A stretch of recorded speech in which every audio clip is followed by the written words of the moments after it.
इंसान, हम लोगों के नेता और मार्गदर्शक आदरणीय सांसद महोदय, आदरणीय विधायक जी, आदरणीय चेयरमैन साहब एवं सभी विधानसभा के विधानसभा अध्यक्ष, कार्यकर्ता साथियों, नेतागण, मैं सबका इस मासिक बैठक में हार्दिक स्वागत और साथियों, राष्ट्रीय अध्यक्ष जी के आह्वान पर ये जो पीडीए चौपाल का कार्यक्रम पूरे उत्तर प्रदेश में चलाया गया, ये अपने आप में एक अनूठा मैसेज है। हम इसके लिए राष्ट्रीय नेतृत्व को जितनी बार धन्यवाद दें वो कम होगा, क्योंकि पीडीए के माध्यम से हम जिस समाज को अपने साथ जोड़ना चाहते हैं,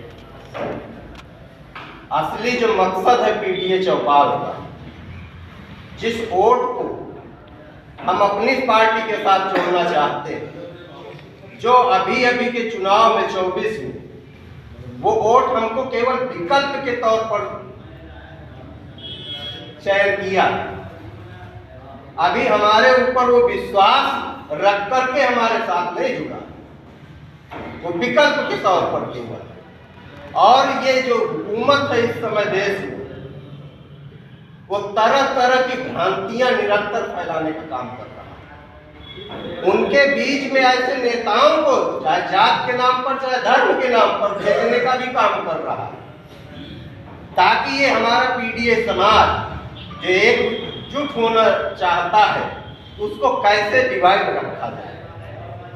तो ये जिम्मेदारी हम लोगों के ऊपर और बढ़ जाती है कि हम उस समाज का विश्वास अपने साथ कैसा हासिल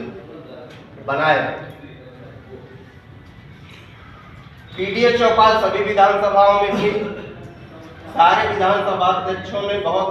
बाखूबी तरह से उस दायित्व को निभाया। मैं सभी विधानसभा अध्यक्षों को भी बहुत बहुत धन्यवाद देता हूँ। मेरी जो कि संगठन के द्वारा आयासा विधानसभा में जिम्मेदारी दी गई थी, हमारे विधानसभा अध्यक्ष जी और वहाँ के नेता जी बैठे हैं, प्रमोद भैया बैठे हैं,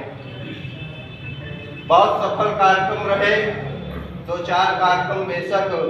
छोटे हुए, लेकिन जो मैसेज उस विधानसभा में जाना चाहिए, बड़े पैमाने पर जाने में हम लोग सफल हुए हैं। बस एक अनुरोध करके मैं अपनी बात खत्म करना चाहूँगा कि जिस समाज को हम जोड़ना चाहते हैं वो अम्बेडकरवादी विचारधारा का समाज है, और अम्बेडकरवादियों को छल कपट से जोड़ा नहीं जा सकता, क्योंकि वो वैचारिक है। और विचारधारा को विचारधारा के काउंटर वाली विचारधारा देकर के हम साथ में विश्वास में जोड़ सकते हैं, क्योंकि मैं खुद अम्बेडकरवादी हूँ, तो मैं उस चीज को जानता हूं, क्योंकि मेरा साबका भी उन्हीं के बीच में रहता है, हमेशा उसी वर्ग के बीच में। तो उनकी एक टीस है केवल विश्वास,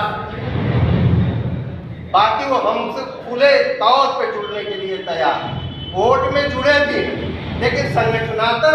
संगठनात्मक रूप में जब हम उनसे बात करते हैं तो हमारे साथ वो संगठन में जिम्मेदारी लेने के लिए अभी विकल्प है, वोटर के रूप में तैयार है। लेकिन हम अगर संगठन में जोड़ने में कामयाब हो गए तो एक लंबी फौज विचारधारा की हमारे साथ जुड़ने में सफल हो गए, और हम जो समाजवाद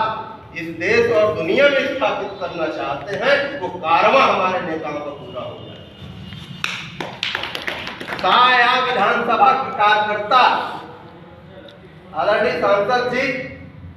वो विधानसभा कभी समाजवादी पार्टी नहीं जीती, लेकिन कार्यकर्ताओं में जो जोश और उत्साह देखने को मिल रहा है, उससे ये नहीं कहा जा सकता